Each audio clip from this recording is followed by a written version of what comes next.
As you can see, the entrepreneurial spirit is alive and well and being taught in many ways around the nation. Let's turn to this week's board of directors to speak a little bit more about this. They are the perfect pair to talk about education.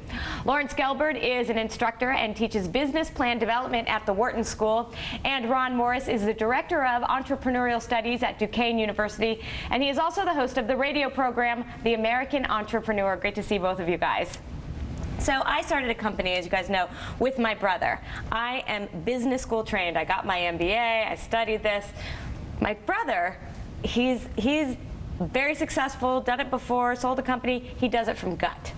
So what do you guys think? I mean, can entrepreneurialism be taught? You're both doing it, so I'm assuming the answer is yet, but give me a little information about that. There's no doubt that it not necessarily takes someone who's never going to be an entrepreneur and make them one, but I think you can learn and become a more effective entrepreneur through analysis and action. And that's what these programs, I think, do.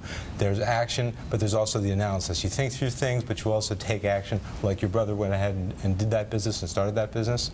You can also have that educational component and the networking component of meeting all the other people involved. Networking, I think that's a really good point, particularly as you look at some of these things like BizDemU. I mean, probably as much as you're learning accounting or other things that you need to know, you've got this network of people that you can call upon. Very important to build a network. Your Rolodexes, well, we used to call them Rolodexes, is very, very important.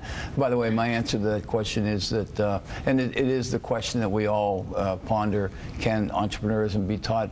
I think, JJ, that entrepreneurs are dervishes. They create incredible messes. They have this need to climb mountain B before they finish mountain A.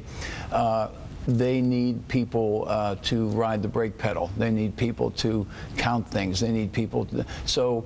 And is that maybe what you learn a little bit? Well, that's what you learn. In our curriculum, we spend a lot of time teaching them not just how to be a more effective entrepreneur, but also we look for what I call type 2s, entrepreneur 2, entrepreneur 3, the people that can help that primary entrepreneur get his or her job done, because the primary entrepreneur loses interest very quickly. They have a real problem with ADD. Yeah, which is the problem with people who become founders and then their company grows and they actually have to run the company and it's 6 years down the road and you know they want to start something new already. So there's a different skill involved in doing that business at that stage. So would you guys suggest for somebody who is just starting out, do you suggest that they go take a course somewhere? I think it certainly never hurts to have a course for the content itself, and again, for the networking experience that you get from talking to other students as well as the content in the class. Yeah, I mean, back to that point again, I must admit from my business school class, I call upon people that I went to school with all of the time to ask questions. Your advice, what did you do here? What did you do here? Right. You know, not only other entrepreneurs, but other people who are in banking and marketing and consulting. And there are so many resources. This show, I obviously have my own talk show, yes. When I started my first business back in the days of you know, bearskins and stone knives, there were no resources like this. There was nothing. Today there are 1,700 entrepreneurial programs at colleges.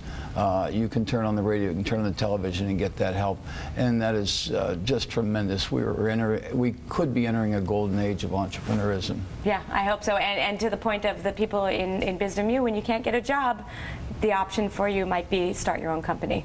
100% of nothing is nothing. Some people might quibble about giving up a piece of the company, and I say to them, remember, 100% of nothing is nothing. Yeah, exactly. Yeah, if you join one of those where they give you some money and they take a big chunk of your company. Well, great. You guys, good luck with all of the teaching your entrepreneurs, and we hope we see a lot of good businesses coming out of your classes. Thank you so much. Thanks, JJ.